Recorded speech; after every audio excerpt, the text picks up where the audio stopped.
अस्सलामुअलैकुम स्टूडेंट्स आज हम एमएस एक्सेल स्टार्ट कर रहे हैं।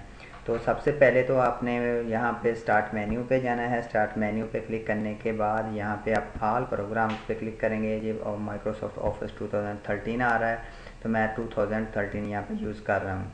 तो आपने यहाँ पे एक्सेल 2013 पे क्लिक करेंगे तो आपके सामने ये इस तरह से एक्सेल ओपन हो जाएगा। तो एक्सेल इस तरह से ओपन होने के बाद जो आपने क्लिक करना है वो ब्लैंक वर्कबुक पे क्लिक करना है।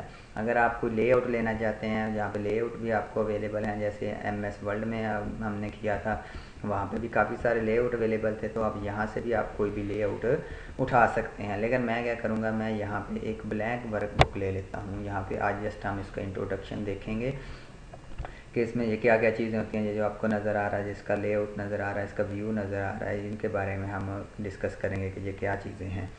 सबसे पहले तो हम एमएस एक्सेल का इंट्रोडक्शन देखते हैं कि एमएस एक्सेल होता क्या है, ये हम किस काम के लिए इसको यूज़ करते हैं।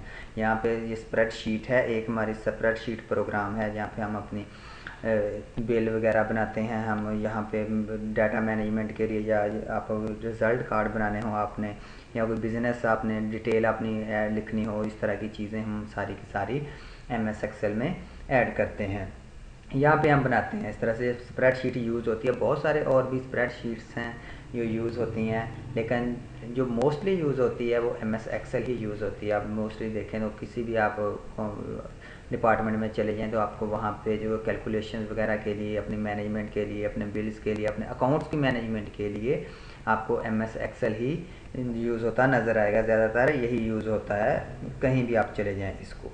तो आज सबसे पहले तो हम इसका देखते हैं, इसका लेआउट। ये जो चीज़ें हैं, ये क्या क्या चीज़ें हैं। सबसे पहले तो आप टॉप पे हैं, ये हमारा आ जाता है क्विक एक्सेस टूल बार आ जाता है। ये जो आप जैसे एमएस वर्ल्ड का था, सेम इसी तरह से ये एमएस एक्सेल का आ जाता है, क्विक एक्सेस टूल बार आ जाता है। क्विक एक्सेस टूल बार के बाद हमारा आ जाता है जी, ये हमारे यहाँ पे ये रिबन्स आ जाते हैं। जैसे फाइल है, होम है, insert, page layout, formula, data, review and view, ये सारे के सारे रिबन्स हमारे आ जाते हैं। उसके बाद आ जाते हैं हमारा ये टाइटल बार आ जाता है। ये जैसे यहाँ पे बुक 1 लिखा हुआ है, ये इसका टाइटल आ जाता है। उसके बाद हम नीचे आते हैं। नीचे यहाँ पे ये हमारा है, ये आ जाता है जी एड्रेस बार आ जाता है। यहाँ पे एड्रेस होता है सेल का। ये जो अगर आप देखें, जो यहाँ पे जो छोटे छोटे डिब्बे बने हुए हैं बहुत सारे, ये सारे इसके सेल्स हैं।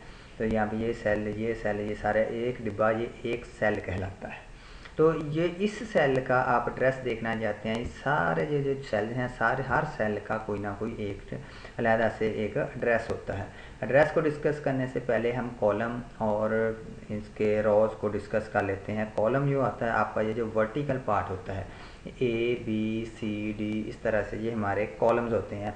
ये जो वर्टिकल सेट है सेल्स का, इस तरह से ये सेल है, ये एक सेल है, दूसरा सेल है, इस तरह से ये जो वर्टिकल सेट है ये कॉलम होता है।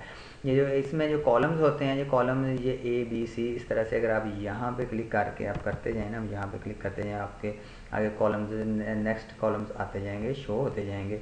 ये कॉलम्स हैं जो यहाँ पे इस तरफ को जो कम्बिनेशन है कॉलम्स के, जो 16,384 कॉलम्स इसमें मौजूद होते हैं।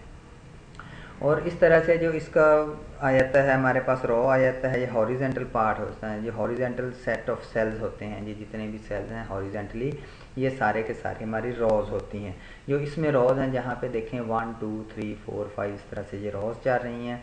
हमारी जो रोज़ हैं, रोज़ इसमें होती हैं वो 10,48,576 और इससे ज़्यादा या कम भी हो सकती हैं।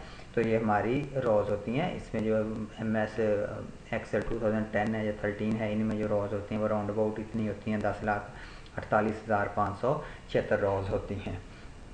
उसके बाद हमारा ये जिस सेल पे मैं हूँ, यहाँ पे जब मैंने इस पे क्लिक किया है, ये मेरा आ जाता है जी एक्टिव सेल आ जाता है। यहाँ पे मैं काम कर रहा हूँ इस सेल में। अगर मैंने कोई डाटा एंटर करना है, जब मैं कोई भी कीबोर्ड से कोई वर्ड टाइप करता हूँ, तो यहाँ पे इस सेल में लिखा जाएगा, एक्टिव सेल में लिखा जाएगा जिस सेल पे मैं हूँ।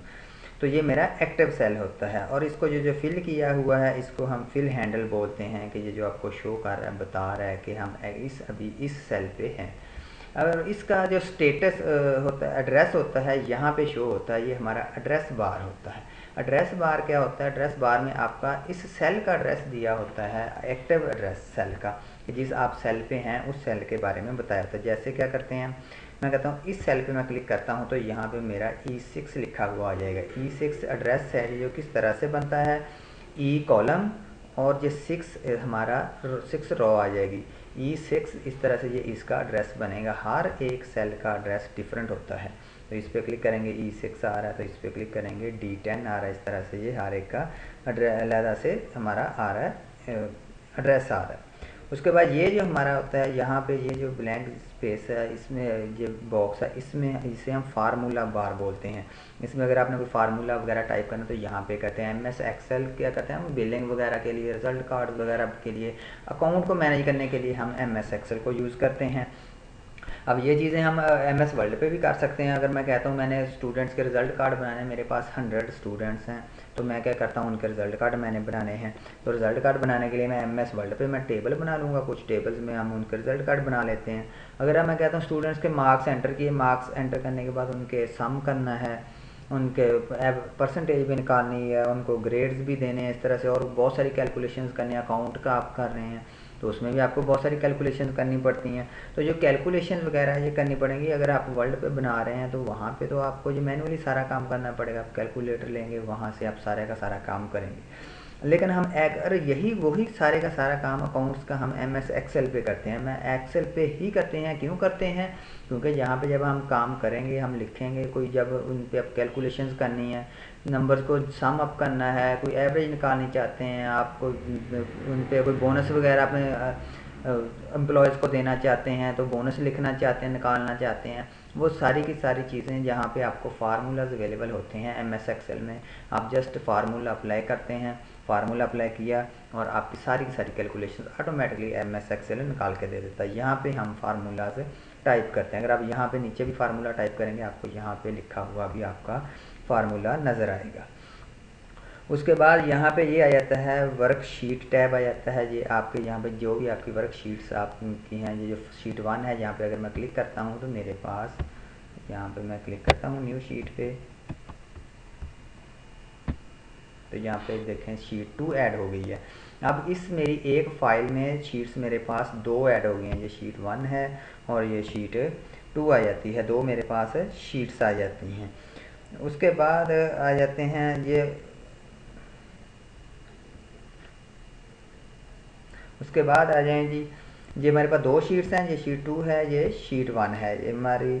उसके बाद आ जाएं जी, और कौन सी चीज़ है जिसमें अगर, और इसमें ये लास्ट पे ये हमारा आ जाता है स्टेटस बार आ जाता है। ये नीचे है, यहाँ पे ये स्टेटस शो होता है। ये इसके प्रीव्यू है, लेआउट है, कौन सा लेआउट लेना चाहते हैं, पेज ब्रेक प्रीव्यू है, पेज लेआउट है, यहाँ पे नॉर्मल आ रहा है। ये इसका आ जाता है हमारे पास जूम आ जाता है। आप इस फाइल का जूम कितना बढ़ाना या कम करना चाहते हैं। ये हमारा MS एक्सेल का इंट्रोडक्शन था। तो नेक्स्ट लेक्चर में हम जो स्टार्ट करेंगे वो हम इसमें कोई फाइल्स बनाने को, रिज़ल्ट कार्ड बनाने, किस तरह से हमने रिज़ल्ट कार्ड बनाने हैं, या और चीज़ें जितने भी आपने सारे के सारे जो काम हम इस पर करने हैं, तो इस पर हम नेक्स्ट लेक्चर में स्टार्ट करेंगे।